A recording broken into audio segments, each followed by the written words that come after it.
Can we achieve a state of immortality for human biology? Can a person live forever? Or is there?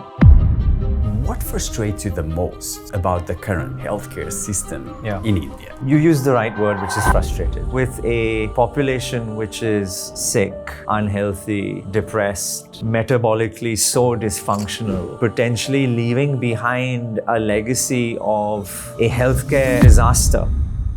But if your life is primarily being spent in bad stress, where it's chronic in nature, it's long term, there's no finality, there's no outcome, you're feeling hopeless and helpless, you're lost, that is something which needs to be addressed very quickly.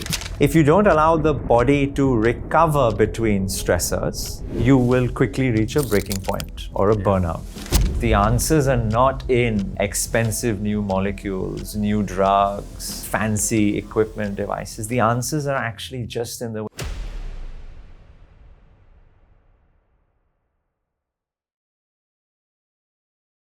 Today we are going to talk about longevity. And I'm super excited that I did blood tests and you're going to help me on how I can increase my longevity. But before we go there, let's start by understanding what frustrates you the most about the current healthcare system in India. So you use the right word, which is frustrated, with how sick people are. Right? You look at some of the numbers. The average Indian walks 4,000 steps a day. We are by far one of the most sedentary countries anywhere on earth. The average Indian sleeps around 5 hours to 5.5 hours per night. We are the second most deprived sleep country on earth. We simultaneously have a population which is malnourished and suffering from diseases associated with famine. And we have a population which is overexposed to excessive amounts of calories, once again, able to acquire those calories through the comfort of their mobile device within 10 minutes now, because we celebrate that as a marker of success. And these lifestyle predicaments which we are building for ourselves are in complete juxtaposition to living well, living healthier, for our biology to grow and become stronger, fitter, better, and therefore leading to so much of the decline. And that's what gets me so frustrated, because the answers are not in expensive new molecules, new drugs, fancy equipment devices. The answers are actually just in the way we lead our lives, because health can be an everyday thing if we do it simply and if we do it well. That's why I'm so frustrated. I understand. So what do you think are the main factors that contribute for that situation, for that comfort, and for those numbers that you said, which are shocking? What are the main factors? I think a lot of it is to do with values. What are the values that we assign success to our lives? How much of our lives are spent or expended in the pursuit of those values? Values which unfortunately today are much more materialistic in nature than they should be. Values which we adopt from other parts of the world, which are not aligned fully perhaps with our cultural approach to the way we used to live our lives and the way we used to act. And so this tension which now exists in the aspirations of those values is causing, I think, a lot of the challenges and the problems we're seeing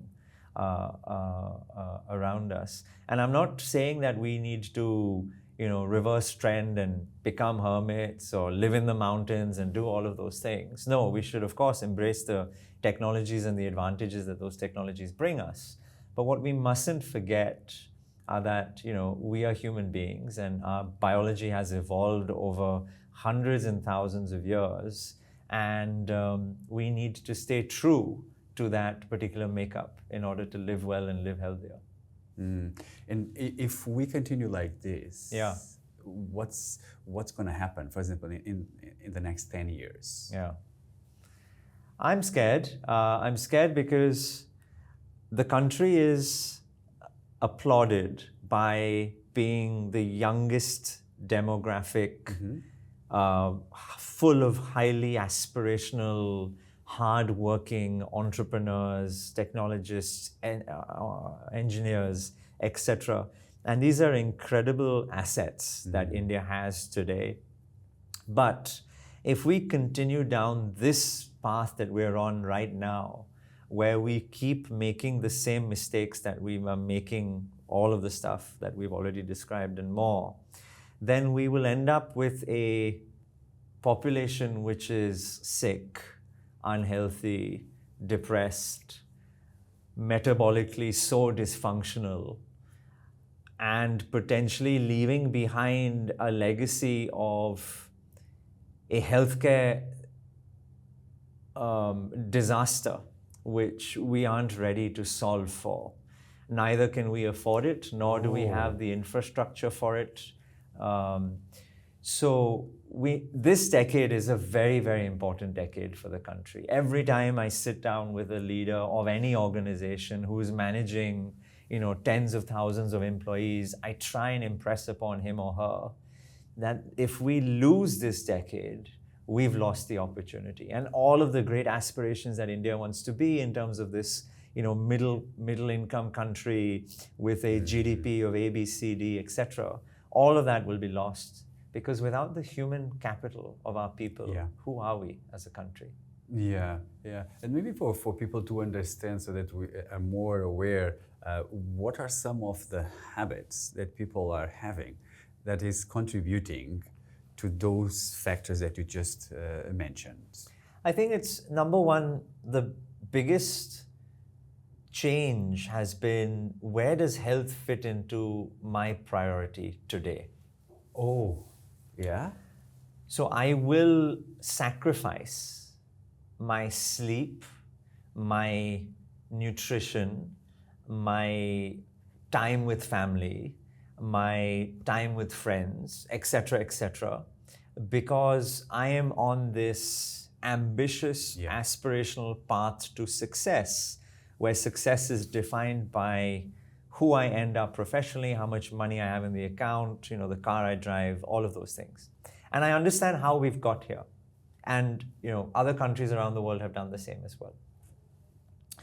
We have to be cognizant of the fact, however, that we have certain disadvantages when it comes to our genetic makeup. For example, people from South Asia are more inclined towards certain predispositions to disease, like diabetes, like dyslipidemia, etc. So you layer on a highly intense work environment with a poor physical environment, with poor lifestyle choices, a high cortisol-driven response because of stresses of life, and that's going to lead to a runaway disaster, right? So I think that people watching, people listening, hopefully can maybe just take a step back and imagine where they will be 10 years from now, 20 years from now, and ask themselves the question, or maybe even longer, right? 30, 40 years from now, because the deficit only gets wider the further out we go, and ask themselves the simple question, which is, what do I want to be doing when I'm that age, when I'm 60 or when I'm 70? How is it that I see my life going? Because if you do want to do the simple things, like climbing a flight of stairs, like opening a jar of a bottle, like being able to lift your grandchild, like being able to dance with your partner or your spouse, you need to be making those investments right now. And the phrase that I always love, and we mentioned it earlier, right, which is, you do the hard things today that others won't, so that you can do the easy things tomorrow that others can't. And it's the investment that we need to each be doing today. Yeah. Maybe can you tell us what are some signs that people might be facing in their life that indicates that they are not on the right track when it comes to their health? Yeah. The single most common complaint people come to me in the clinic, Doc, my energy isn't what it used to be. Oh. I don't have that same sense of, they won't use the word vitality or vigor, but I just feel like I'm not how I was when I was, in my younger self.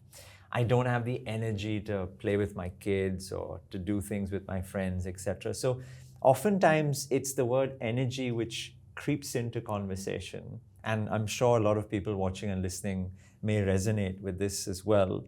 And how do we counteract that in today's environment? The most common frequented habit is then caffeine. Energy is low, I'm feeling a little sleepy, I'm feeling a little sluggish, I'm going to grab some caffeine and perk me up. And of course that works in the short term because caffeine is a stimulus. Caffeine is a very effective longevity molecule, by the way, from an epidemiological perspective. And if we have time, we can talk about that. So I'm not saying all caffeine is bad, but that's a symptom which is just being sort of covered up with a Band-Aid instead of addressing the root cause. Another thing people do, and this is largely a physiological mechanism by the actions of reduced leptin and elevated ghrelin, is that they will reach out for high calorific food.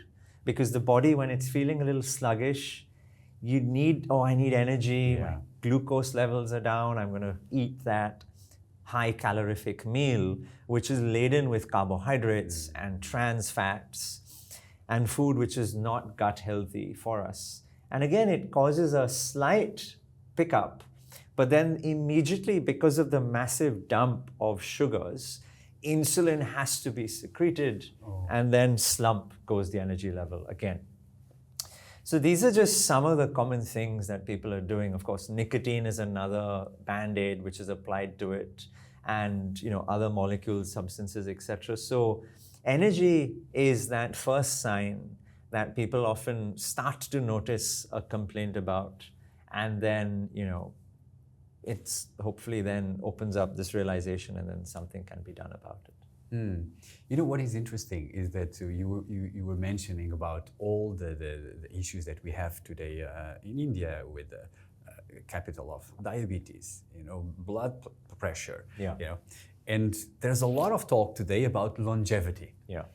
And I think it's like, okay, so people are living longer, right? But at the same time, they're getting sicker, even younger, right? Some of the studies are saying that. So what's your approach for longevity? So I think the first thing we should define is what is longevity. Exactly. Right? There are globally, I believe, two camps which are now emerging from this conversation. There is a group of individuals, and people listening would have maybe heard about folks like Brian Johnson, Dave Asprey. They have the don't die agenda, which is this idea that, and even folks like Ray Kurzweil, etc., have spoken about this previously, longevity, escape, velocity, which is, can we achieve a state of immortality for human biology, right? Can a person live forever? Or is there a natural threshold of 110, 120 years old, which therefore can't be breached? But that is one camp of individuals. I don't personally fit into that camp. Okay. I fit into the camp which says human beings have a finite time. We have an expiry date. It's something which might be encoded in our DNA. And even if it's not, it's a pretty good thing that, we have our time on Earth. Hopefully we make the most of it. And then we perhaps enter the greatest adventure of all, which is death, right?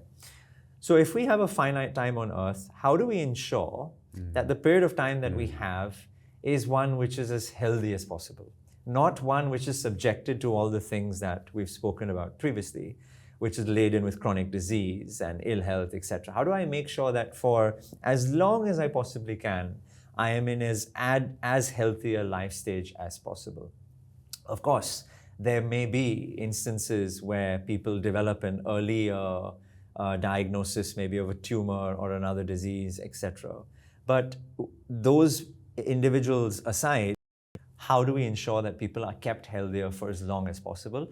And that's my personal philosophy when it comes to longevity. So it's not the lifespan extension, it's the health span enhancement. keeping health as high as possible. By curiosity, what's your thoughts for Brian Johnson that they are trying to reverse their age? Yeah. What's your thoughts about what they are promoting? So I've had the opportunity of interacting with him. We both spoke at an event in Dubai a few months ago, and got the chance to sit down, listen, try his meal as well. His cook came and cooked dinner for all of us. I think what's really interesting is the way he has been able to single-handedly bring this conversation from the world of academia and clinicians to the masses, right? Yeah. And that's an incredible feat to have done. And hopefully through that process, many hundreds of thousands of lives, maybe millions perhaps over time, will have this awakening and make healthy choices therefore.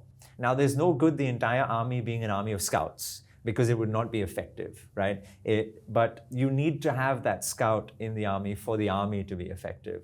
And I really see Brian Johnson as potentially being that scout, exploring the unknown, experimenting, making those difficult decisions, perhaps to give us a vantage point across the entire. And if he's lucky, which I wish him well for, then there will clearly be learnings which apply to all of our lives. And if he's not, that's the price of science. I see. So now if we come back to your domain, which is to increase longevity, and we're talking about to increase the health span. Yeah.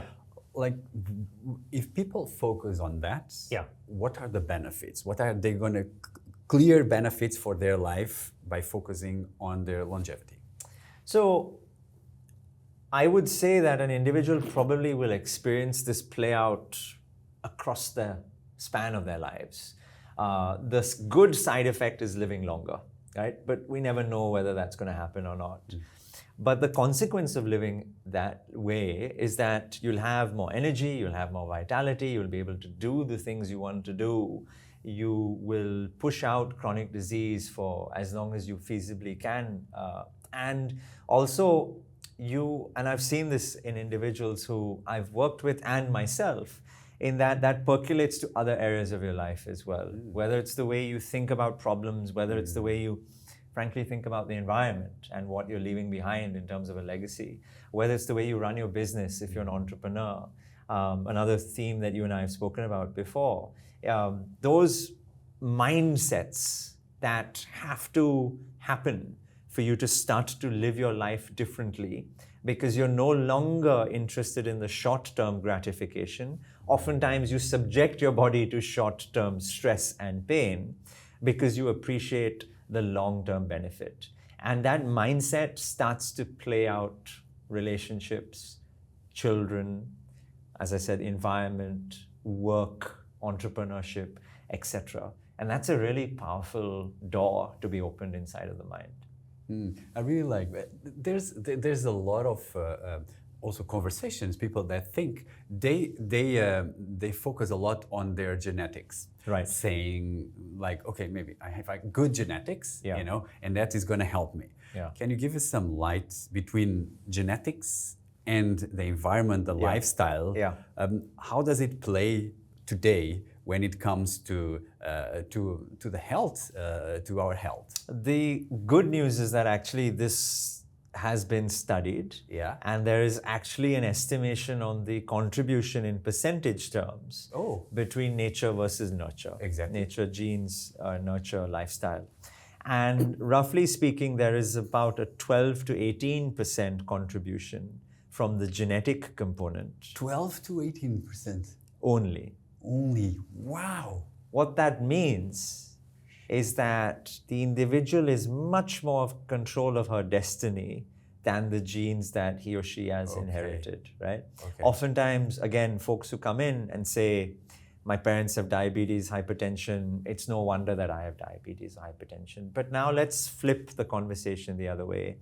80% of your probability of developing a lifestyle disorder is down to three things: where you live, who you surround yourself with, and the lifestyle choices that you make. Now, not all of us have a control over where we live. Sometimes we're just born in a city and friends and family and life is here, and that's how it is. but it does have a role. The quality of you've lived in many cities in your travels, and you would have noticed and experienced this to a degree, as many of our listeners and watchers as well. So that's the first. The relationships. Again, I love to talk to individuals about doing a social audit of the relationships that they have in their lives. Now, there are some relationships which we inherit. Mm-hmm. Siblings, parents, etc. And for whatever, we've got to deal with those things. But there are other relationships which we make through life and which we have a degree of control over. So it's very important that we conduct this from time to time so that we can understand where is it that we get our energy from, where is it that our energy is being lost to, and how do we mold and change that in the different life phases that we have. The best way of forming a new habit is actually to make friends with someone who already does that as a habit. So if you want to pick up running, find someone in your office or friend circle that runs and spend more time with them. You are guaranteed to then develop that as a habit, right? If you want to sleep better, talk to someone who prioritizes sleep and understand how he or she lives her life, and you will slowly start to percolate some of those practices as well. So that's the second step. And then the third is all the lifestyle choices that we've been speaking about: sedentary lives, calorific lives, time on technology, etc., etc. And that influences us. So the onus or the power is very much in our hands. It's our decision how we want to then make that work for us. I really like. So let's say around 80% about our future health is in our hands, right? And the factors that impact, it starts by where we live, the people that we surround, and the third are the choices that we make, right? Now, our audience they are purpose-driven, they are growth seekers, and they are ambitious, you know. And with that comes a lot of stress. I'm curious to understand what is the impact of stress on our health span? So the word stress is a complicated one. Biologically, there are two types of stress. There is the good stress that your body has to be exposed to in order to grow.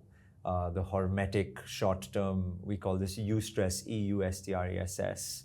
And in the longevity sphere, some of the newer therapies like cold water immersion, sauna and heat exposure, red light therapy, these are examples of hyperbaric oxygen therapy, etc. These are examples of good stressors being applied to the body. The body, when exposed to a good stress, will first take a little bit of time to adjust, but it then adapts and it can excel and it can do much better, right? The problem is that there is another component to stress, which is the chronic distress, D-I-S-T-R-E-S-S. The hormonal mechanisms here are very different. In the first one, it's mainly adrenaline fight or flight response, which is being inducted in. In the second, it's primarily a cortisol systemic inflammatory response. And it is that which happens over a long period of time, which causes damage to the organism, right? If we go down conversations later around cholesterol and cholesterol health, we'll try and tie this back into that sort of stress and inflammation perspective, because that's really important. So for people who think their lives are stressed, the question to ask themselves is, am I suffering from an exposure to good stress, or am I suffering from an exposure to bad stress? Because if it's good stress, it is an opportunity to learn and grow. And it's why I do what I do when we started talking about all those silly outdoor adventures and pursuits. Those are good, stressful exposures, much like much of the journey of entrepreneurship or leadership, etc. But if your life is primarily being spent in bad stress, where it's chronic in nature, it's long-term.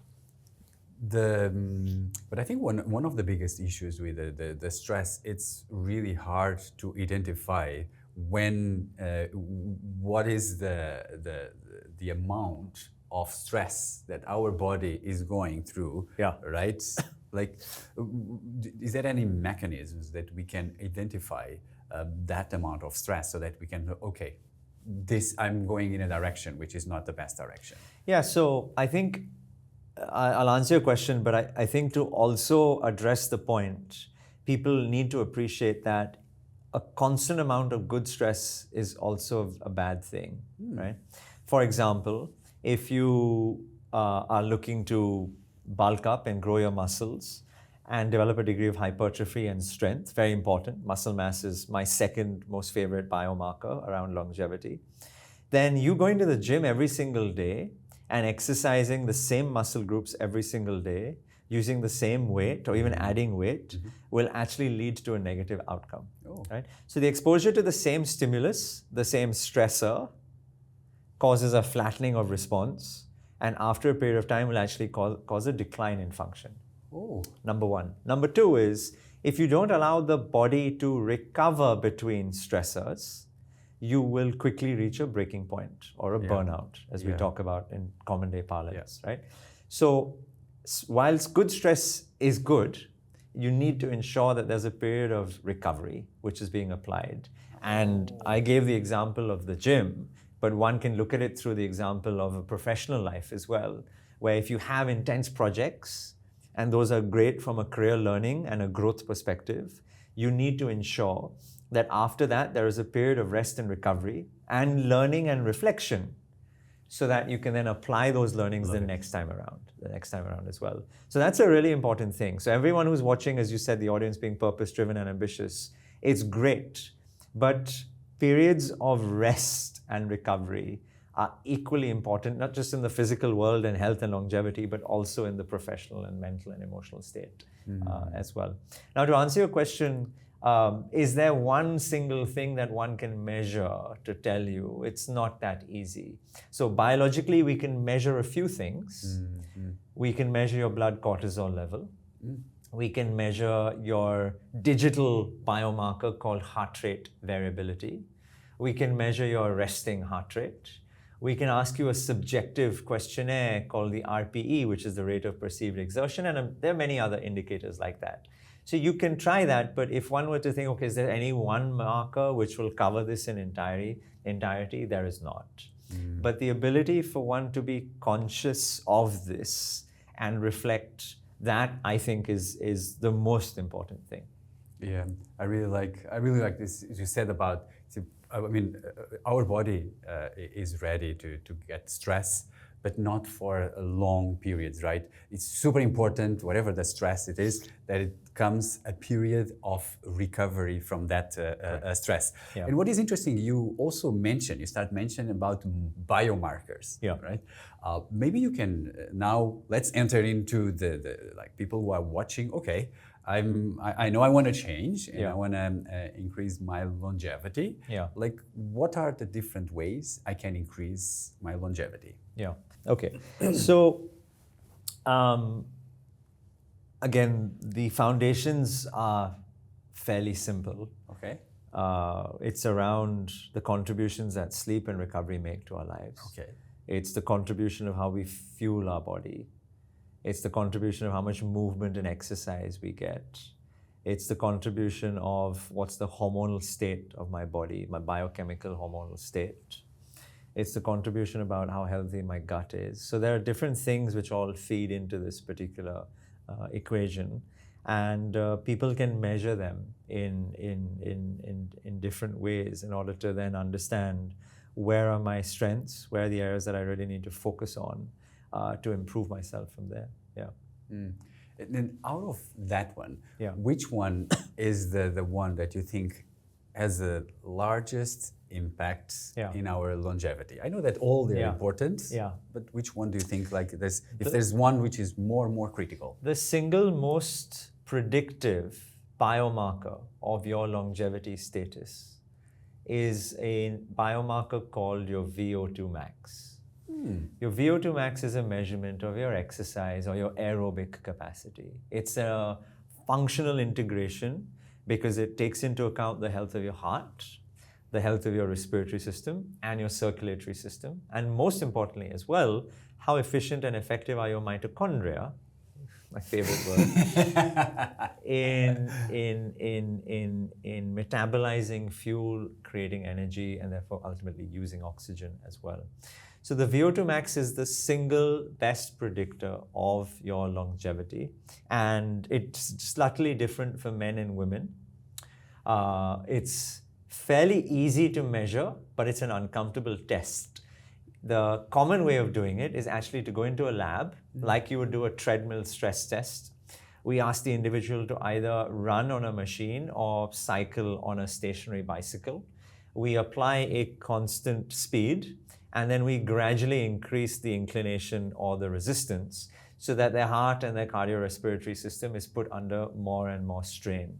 And then we measure the oxygen going in, we measure the carbon dioxide coming out, and that's done through a mask connected to a gas exchange machine. And ultimately that allows us to arrive at the score. Now, what's lucky for everyone watching is that over many, many years, the wearable companies have started to develop an algorithm, not quite as accurate, but nonetheless directionally appropriate, to be able to calculate a person's VO2 max. And there are some other calculations which can be done even without a wearable device. So, people can do that. And this is a good platform or starting point for a person to be able to do this. And just to give this some color, right? If you imagine your terminal decade, which we talk about in the neuroscience world as basically being the last decade of life, doesn't matter what that age is, but imagine in your terminal decade, you want to, at a minimum, be able to climb a flight of stairs carrying your groceries, dance with your partner, be able to lift your kids and your grandkids, etc. You need to have a functional VO2 max around 20. Right? It's measured milliliters per kilogram per minute, but somewhere in that region, like 18, 22, etc. Right? Now, there is a step down function as we get older, which happens naturally. The VO2 max naturally declines after our third, fourth decade of life. Our heart muscles become a little bit stiffer, the blood vessels become more resistant, our lungs become stiffer, etc. So that all these processes naturally decline. So if I measure a VO2 max today, and this has happened, I have, fairly young, chronologically young, but biologically old, chronologically young patients or clients who come in, and we measure their VO2 max, and their VO2 max is in its early 30s. At the age of 30, 35, then with the step down function, you're not going to get to a point in your terminal decade where you'll have the capability to do the things you need to do. So you need to therefore invest today. I understand. Okay, VO2 max is an important metric. Yeah. Now, I think we're going to go there, and I'm excited for you to share with me my biomarkers. Yeah. But before we get there, even if for everyone who is watching us, what are the 3 things that they can do, even if without a wearable, that they can do in order to increase their longevity? Okay. The first thing that they can all do is ensure they get at least 7 hours of sleep every single night, right? As I shared when we started the program, India is the second most sleep-deprived country. A night of sleep deprivation will lead to insulin resistance, will lead to an elevation in the hormones, which make you attract towards worse foods, etc. So you cannot start this journey without improving your sleep. There's absolutely no way to get around that. Biologically, metabolically, sleep is fundamental, right? Including for brain health, by the way, which we haven't really spoken about, the whole escalation in neurodegeneration and Alzheimer's and dementia. Sleep has a very critical role to play in that, right? So sleep is step number 1. The second thing is to make sure they move every single day. I honestly don't care how you move. You might want to dance, you might want to Zumba, you might want to play cricket, you might want to play paddle, you might want to go for a run, you might want to swim. The body was made for compound movement across aerobic, anaerobic strength, flexibility, and balance. Get some movement every day, right? My wife and I, we have this little hashtag, Gugogam, which is get up, get out, get moving, right? Every day, that's the motto, right? Every day you got to move. And the third is just watch what you're putting in. Your body is like your car. Your car has a very specific fuel type. Your body, your machine has a very specific fuel type, right?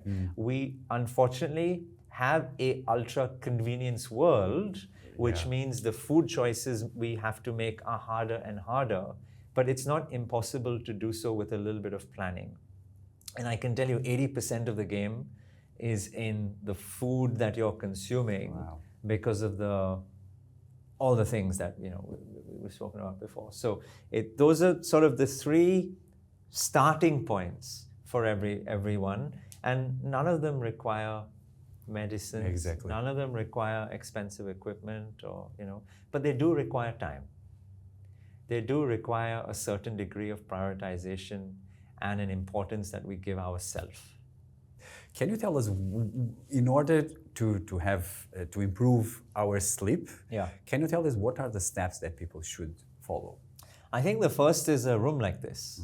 It's quiet, it's dark, it's cool. The sleep environment is very, very important for how effective our sleep is, right? And all of those can be fixed reasonably effectively. Making sure the temperature in the air conditioning has been brought down, having comfortable bedding, blackout curtains or blinds, and that it's a quiet environment. So that's the first step, right? The second step is to think about what do you do. So imagine that's the runway, right? You've planned the runway. Now you got to bring the aeroplane into land, right? So like a pilot, you've got a whole bunch of checklists to run through. So what are the few main things to prepare the aircraft to land? I have a very simple 3-to-1 rule, right? 3 hours before you want to go to sleep, no high intensity exercise or exertion, right? You don't want adrenaline, you don't want cortisol, you don't want any of that stuff. You want to start the body to get into a relaxation mind. So you need a 3-hour period of time for that to happen. 2 hours before you want to go to bed, you need to ensure you stop putting anything into your mouth, right? So if you're having dinner, finish it early, 7:15, assuming you want to go to bed by 9:30, 10 or whatever, so that's done. And again, that's becoming harder and harder because of our lifestyle practices, but that's 2. And 1 hour before you want to go to bed, disconnect from all the technologies, right?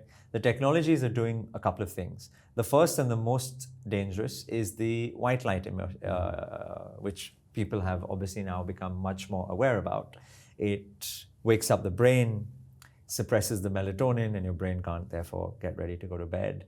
The other subtlety that happens, especially if you're watching programs which are, full of intensity and arguments and shouting and all of that stuff, is your brain is then just sort of wired, right? So you think about content in the same way as you think about food, and you want to be feeding the brain with spirulina for the soul and not sort of fast food for the amygdala, right? So that's sort of the way you want to think about it. So it's 3-to-1. Fairly, again, these are simple things. These are not complicated things, but they're just hard to do in modern day life, right? So that's sort of that's the second piece. And then there are other ways of improving sleep, some of which we might talk about when we go through your blood results as well. I know that a lot of conversations on social media today is around magnesium. I think nobody can go onto Instagram and not scroll for a couple of minutes before some sort of magnesium ad or conversation happening. It is true that the vast proportion of people are magnesium deficient because of the absence of it in our soil. It doesn't necessarily mean that everybody on earth should be popping magnesium, right? So if sleep is an issue, magnesium can help you sleep better. It's certainly much more effective / better for you than melatonin, because melatonin has other consequences, undesired. So there are things that, nutraceuticals or supplements that people can take to improve sleep. But just these few subtle changes can drastically improve the quality of sleep. And for me, I think 5 years ago, I always felt, look, my sleep is good. Till I measure my sleep, and I was shocked to see that on an average, I was sleeping 5 hours, and my quality of sleep was about 60%. And that was when I started implementing exactly what you say. I mean, they are simple, but they are not easy, because there's habits that needs to change. But for many years, I focus on that.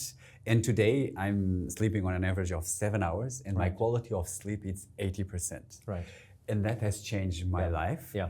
And that's why I'm happy that you brought it. It's one of the first things that we can do in order to increase our longevity and our health. But maybe can you share with us some principles that help us to take better decisions when it comes to nutrition? Yeah. So I think the most effective strategy is to ensure that the choice you make is sustainable. I.e., you can do it over the course of your lifetime. My biggest, not concern, but angst with diets are they're very fad-like. And it's very easy for a person to get into a diet. It's very easy for them to fall out of it. And then you end up seeing this constant yo-yoing effect, which is no good for psychological morale, nor is it very good for the biology either.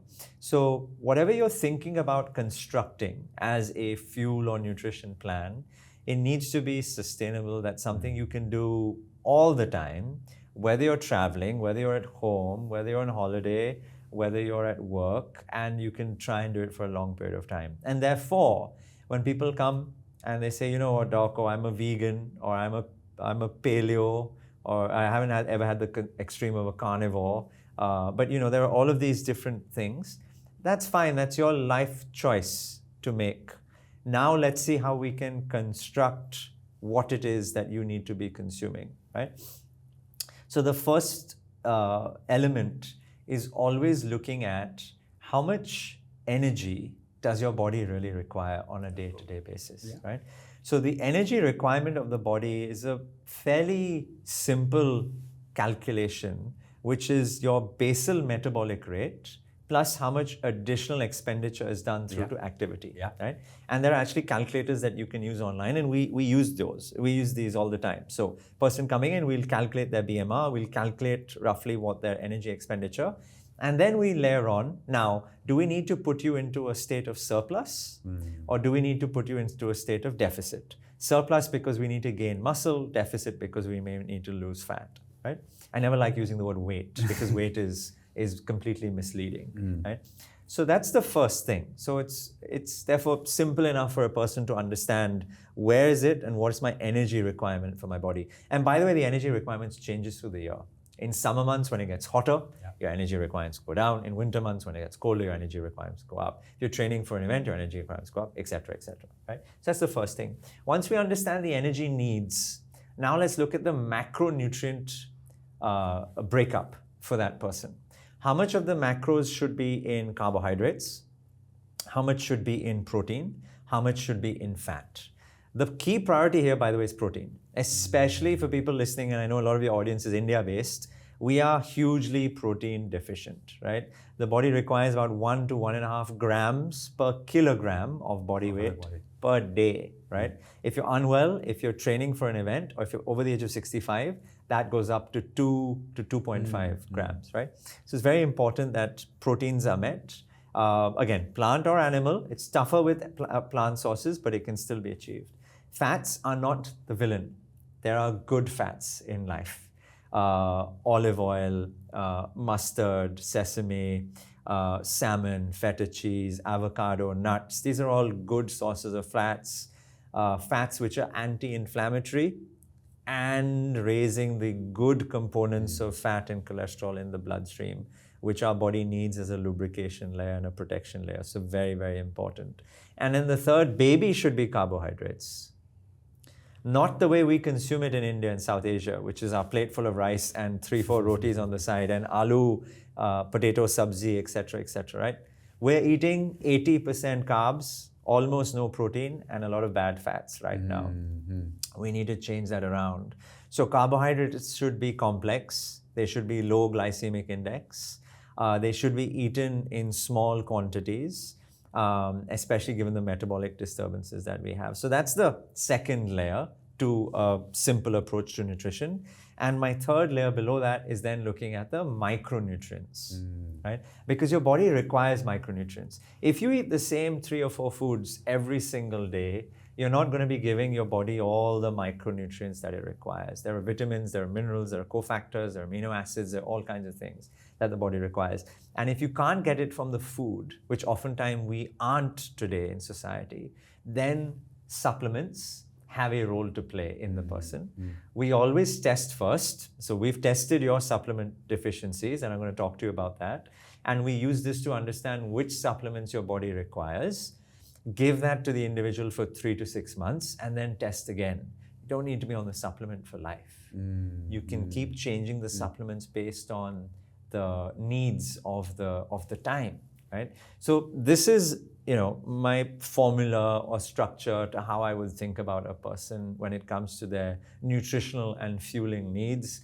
But as I said, the main thing being that whatever we give them, can this be then inducted and applied, adopted for a long period of time? Because if it can't, then there's no point. Then they're just going to, go back to their old ways very quickly. Yeah. So also what you're saying is that today people are looking for hacks, right, and for quick fixes, and that's one of the issues that you see in terms of nutrition. Yeah. You need to think more mid-term and long-term with your nutrition. Yeah. But you mentioned something very interesting. You said that you don't like to talk about weight. Can you tell me more about that? Because what is weight, right? If you think about weight in physical terms, and Mr. Newton hopefully hearing us will be proud that we're talking about it. It's merely the gravitational attraction of a mass to the center of the body. Okay. Right? The easiest way of losing weight is to go and live on the moon, right? You take the same mass, you'll just weigh a sixth that you would on Earth, right? So weight is meaningless from that perspective, and the same way that BMI, body mass index, is also no longer a very effective measurement. It's fine to do at a population level. It's meaningless at the individual level, right? So whenever we weigh an individual or we ask them to stand on a scale, firstly, it's a smart scale. We always send people a smart scale which they can measure things at home, or we ask them to do a DEXA scan looking at body composition. I care more about, number one, what is your muscle mass? You asked me what my favorite biomarker was, is VO2 max. Exactly. My second one is muscle mass. Oh, okay. Again, different for men and women, changes through age, but it's the metabolically most active tissue that you will ever have in your body, and you need to ensure that you invest in it. It gets harder and harder to lay it down as we get older. So the first thing we're looking at is what is your muscle mass. Secondly is what is your body fat percentage. And low is not always good, right? I know there are people out there, and I remember I had someone who came in to see me once, and his health goal, his longevity goal, was to have a six-pack and to achieve a body fat percentage of less than 10 or 12%. And actually what we found, and when I say we, I mean the data, the global data, is that body fat is advantageous to you as you get older, provided it's in the right compartment. So fat can sit in different places. It can sit under your skin as subcutaneous fat, you know, the sort of rolls of fat that we have. That's aesthetically displeasing because of the media, that portrayal of what the perfect human should look like. But actually it acts as an energy reserve, particularly when you're unwell. And people who go through a chronic disease like a cancer or another illness who have got a higher body fat percentage live longer and do better. Right? So body fat percentage need not be that low. So I'll talk about what the ideal ranges are. So fat can either sit under your skin, fat can sit in your organs, what we call visceral fat. Yeah. That's dangerous because it impacts the effect of the organ. Fat can sit inside the liver, and we're seeing a lot of that. Roughly 25 to 40% of all the people watching us from India and Middle East, etc., will be suffering from grade 1 or grade 2 fatty liver disease because there's so much fat that has percolated into the liver. And after that, fat can go to other places, including muscle, which in people who are athletes, that can actually be advantageous. If you're not an athlete, it can be disadvantageous. But primarily, there are these three components. So I like doing the DEXA scan because I can know exactly how much your muscle mass is, how much of it is in your subcutaneous layer, how much of it is in your viscera, how much of it is around your liver as well. And then you can do things. So those are the three main points. So weight you throw out, you just look at muscle mass, you look at body fat as a percentage, ideally 18, 20, 22%, slightly higher for women because of breast tissue and physical changes. And then the third thing we look at, visceral fat. Is there visceral fat, yes or no? Right? And based on these three, we then adjust the nutrition plan, the exercise intensity, the supplements, and the other testing that we might need to do. Okay, so what you're saying, just like reducing weight, it's not the best goal to have, right? Exactly. Yeah. There, you broke it into three, Yeah. that it's important for people to understand where they are and how to improve them, right? Yeah. I really, really like that. Yeah. Yeah. So, in terms of nutrition, something that it's also very, very, we get a lot of comments on social media, and I would like to hear your thoughts, which is on fasting. Right. First, is it good for us to fast? And second, how can we fast properly? So there's a scientific saying which is strong convictions loosely held, which is this idea that when presented with opposing data, you challenge it. But if the data is effective, then you need to have the humility to change your mind in order to do the best, right? And one of the things that I have slowly started to change my mind around over the last 3, 4, 5 years is the criticality and the intensity of fasting in our day-to-day lives. Fasting or time-restricted eating, people call it IF, intermittent fasting. It's basically providing your body with a period of time where there's no exogenous calories going in. So time-restricted eating TRE is a better nomenclature. Has a role to play. It's in the toolkit. Someone who's suffering from metabolic disease, someone with a high visceral fat score, someone with fatty liver disease, insulin resistance, it has a definite role to play. Fasting definitely has a role to play, or time-restricted eating has a role to play, including some of the extended ones as well. But is it something that we all should be doing every day for a long period of time? That is something that the consensus is slowly shifting away from. And primarily, I would say, it's about the increasing realization of the importance of muscle in the long-term health of the individual. Because one of the things that can happen quite frequently, especially in people who fast very frequently for long durations and then maybe not fueling properly at the other end, is that they inevitably start to see a degradation in muscle as well. And muscle is just so important. So I always ensure that the prioritization of muscle mass in an individual is given that degree, and that around that, then how do we need to fit in the fasting? So even in my schedule, I used to be an individual, and I think the last time we spoke, I was very much in this situation where I would be doing at least one 24-hour fast a week, maybe 2 to 3 16 to 18-hour fasts in the rest of the week, and then once every 6 months, I'd be doing the 3-day, 72-hour water fast. Now that's changed. I now get maybe two 16 to 18-hour fasts in a week. The 24-hour fast is no longer a weekly occurrence for me. I may do it if I feel up to it, or if I'm in the mood for it, etc. So maybe once or twice in a month. And that 72-hour fast would happen maybe once a year, right? And that's primarily because I'm now on the other side of 40 and beginning to realize how easy it is to lose muscle, how tough it is to gain muscle. That I want to ensure that whatever muscle I have stays, and that I use fasting in a way which can complement, because I have been able to achieve a degree of metabolic better health for myself personally, etc. So that's probably been the one major shift that I've experienced myself, and certainly there's been a lot of consensus happening, change around that as well. What made you change that? As I mentioned, I think a growing amount of literature about the importance of muscle. Okay, I see. A self-realization of the stage that I'm at in my life as well, and seeing how easy it was to lose. I mean, just spending those 2 weeks on the expedition, I lost almost 3 kilos of body weight, of which at least 60 to 70%, if not more, was muscle. And it takes a long time to gain muscle. A healthy human male with an optimal hormonal environment and supplementing with the right amount of protein will roughly gain about 1 kilo of muscle over 3 to 4 months. That's how long it takes for muscle to come. And then it can be lost in a matter of a few weeks. So So what you're saying is like fasting has benefits, Yep. right?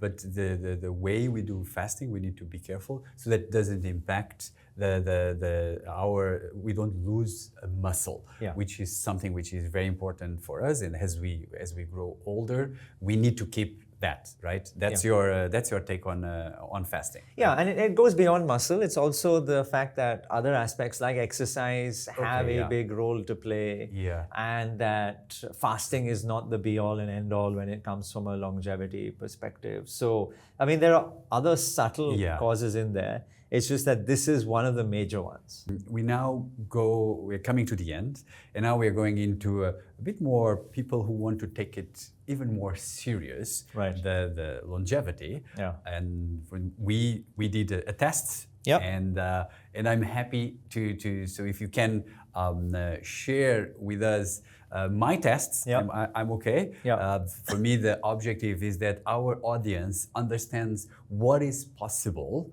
when it comes to longevity. What are some of the biomarkers that they can be aware to help them in their journey? Yeah. So full disclosure for everyone who's watching. You underwent the standard blood panel that we would do for everyone who would go through the protocol. In addition to the blood panel, we would of course be measuring a whole bunch of other parameters, physical parameters, digital parameters, etc. But for convenience, and today we did that. Secondly, you haven't actually seen your results. No. We haven't discussed it, right? But you've given me full permission to talk about it on this conversation. So I have your results here. Oh my God, right? Let's go. I had a brief look at them. I had them printed out. So I had a brief look at them before we've jumped on here. I'm leaning into you a little bit more now. All right. So the first thing is we measure everyone's biological age. I made a statement earlier between chronological and biological age, right? People who see me are chronologically young but biologically old, because there is a stark difference between the two. We measure a particular calculation which is developed in the US, and we call it BioAge. And this particularly, I like this A because it's blood-based. B, it looks at different bodily systems, and therefore it gives a more holistic approach to your age. So your biological age, drum roll, is 42.36. Okay. So how old are you chronologically? 46. Okay. So you have, therefore, a biological advantage. You are younger biologically than you are chronologically. Okay. And yes, that's good. And this acts as a nice North Star metric. Because one can sequentially repeat this. It's a simple blood test, right? You had this at home.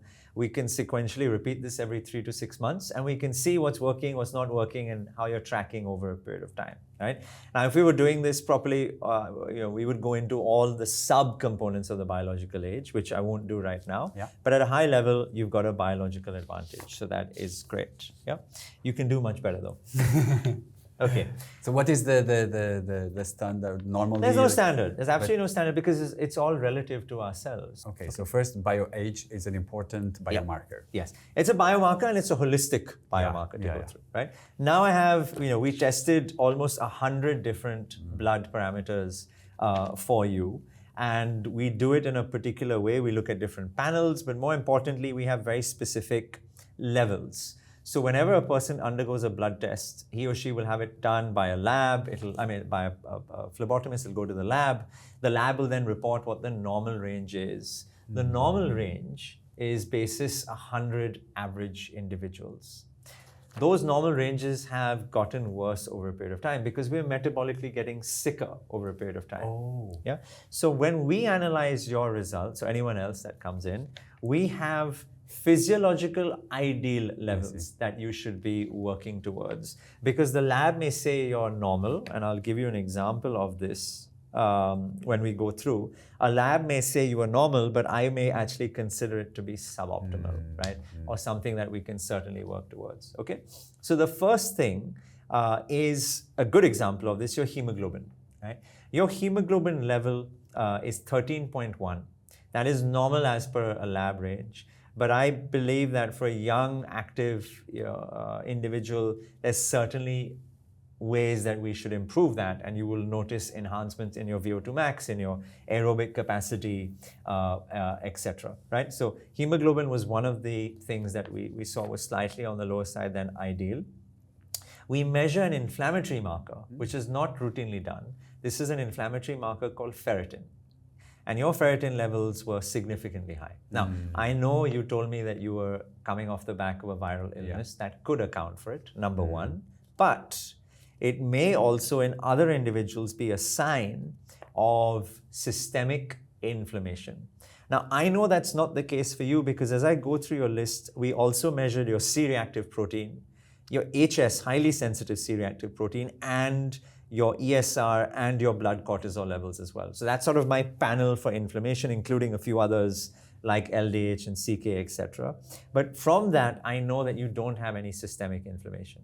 So the elevated ferritin matches with slightly deranged white cells, which were in keeping with a minor viral illness that you had. So I'm not that concerned about this ferritin level. But if someone had elevations in the other markers, then we would certainly put them on a protocol to suppress inflammation through food, through supplements, through lifestyle practices to improve that, right? And this is important because I'm going to now just skip a little bit and talk about your cholesterol health, okay? So your cholesterol markers are elevated, okay? Now, we see this a lot in Indians. We see this a lot in Indians. Not only the A1Cs and the glucose markers, but the cholesterol markers elevated because of the lifestyles that we lead. So people who have elevated levels of cholesterol on their own aren't in that much of a significant danger. It's the cholesterol with the inflammation which is so problematic, especially in India, because when we do a coronary calcium score or we do a CT angiogram and we look at the blood vessels of the heart, we find a lot of soft plaque, a lot of cholesterol that is built up in these vessels because there's so much of this inflammation. So your cholesterols are elevated, right? And the normal cholesterols, which every lab tests for, are part of this panel. For example, your total cholesterol is high. Your LDL, in the old days, we used to think about this as bad cholesterol, is high. Your HDL, which we used to think about as good cholesterol, is low, etc. Those are all part of the normal panel. But what we also like to test for is a certain type of LDL particle, which is very, very sticky.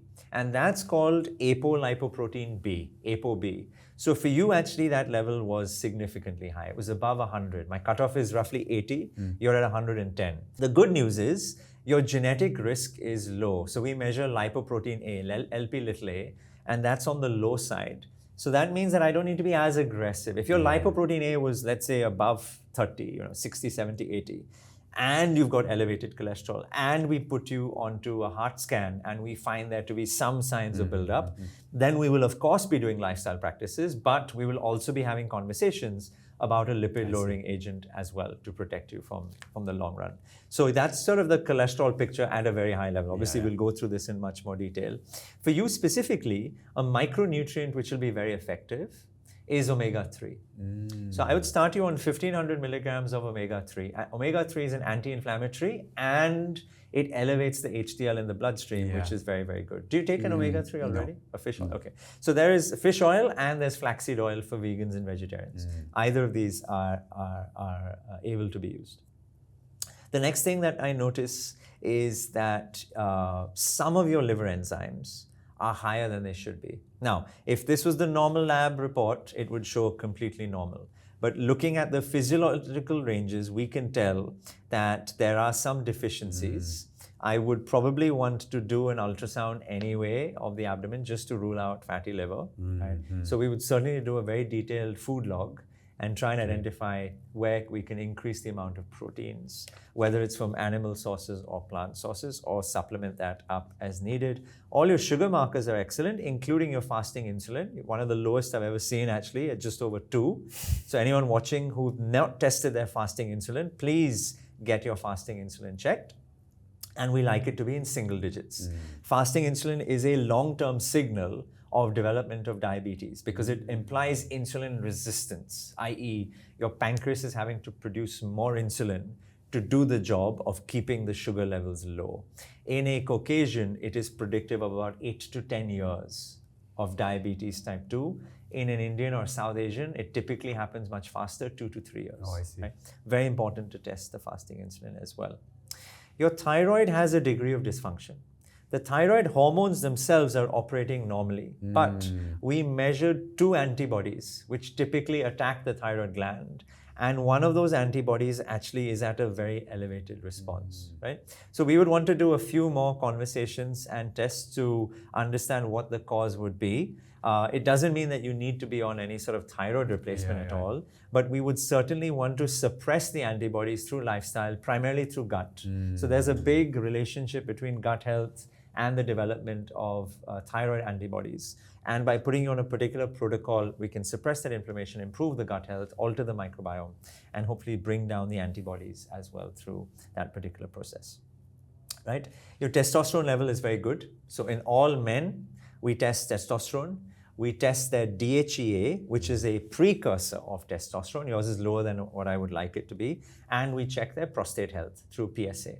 In women, we run a different panel: estrogen, progesterone, FSH, LH. Very, very important. Every person above the age of 30, it used to be 45, 50. Menopause, by the way, in women in North America happens at the age of 51. In India, we're seeing that happen 6 to 7 years earlier. Wow. And pre and perimenopause typically is a journey over 5, 6, 7 years. Your vitamin D levels are 23.4 low, right? We like to see vitamin D levels in non-athletes above 60, in athletes above 80. Your parathyroid hormone is having to put out a lot more. So your PTH levels are high. So we would certainly want to optimize vitamin D and magnesium both to make sure calcium is brought under control and your parathyroid hormone improves over a period of time. You can tell I'm doing this live as well, right? And then your white cells, your kidney function, your electrolytes were all normal, your sugar levels were normal, and your inflammatory markers were normal as well, right? So conclusion, right? I mean, this is not even a consultation, sort of a conclusion. There are certain nutritional deficiencies that we've measured and noticed where supplements will play a role. So vitamin D we spoke about, probably start you on a low dose vitamin B as well, and magnesium. Those would definitely be 3. Omega-3 from a heart health perspective, and then starting you on some good protein sources, right? So those are the macronutrient deficiencies, number 1. The second is to get a better handle on your thyroid dysfunction, understand why that's the case, and then correct that, including your parathyroid. And then thirdly is to ensure that your cholesterol health is brought under control over a period of time, right? So this is just the insights that a blood result can give. Of course, now you layer on the fact that we would have done functional testing on you, digital biomarkers on you, putting a whole bunch of wearable devices on you, and then taking a full history. This allows us to gather a vault of information, which we can then structure into a blueprint or a plan, ensuring that sleep is being optimized through the right things like magnesium in this instance, ensuring that your diet is being given the right attention, optimal protein, reducing inflammatory foods, switching you from bad fats to good fats, low carbs, etc. So our nutritionist will form that plan. Then looking at your exercise and your movement parameters, looking at your endocrine health through an endocrinologist. Some individuals have to start hormonal replacement, right? Not in this instance, but some individuals may have to start hormonal replacements. Some instances we would put them on a gut protocol because we would measure their stool sample, we would look at their microbiome, and then we might have to start them on a gut, your plant or so, and all of that as well. So that's sort of how we would start to delve into this data in order to then create a very personalized lifestyle approach for you. And then our team would have a health manager that would be assigned and then support you over a period of time so that we can track your digital data in real time. We would repeat the blood tests 3 months later and then sequentially as we need to see what improvements are being made, where more attention needs to be focused, etc. Very good. I think I'm happy that we did, and thank you for doing this test. I think the objective is just for our audience to understand, like if they want to go deeper, this is the level of depth that we can expect from blood test and then have more adjusted solutions to whatever are the conditions that come from the exams. Right? Yeah.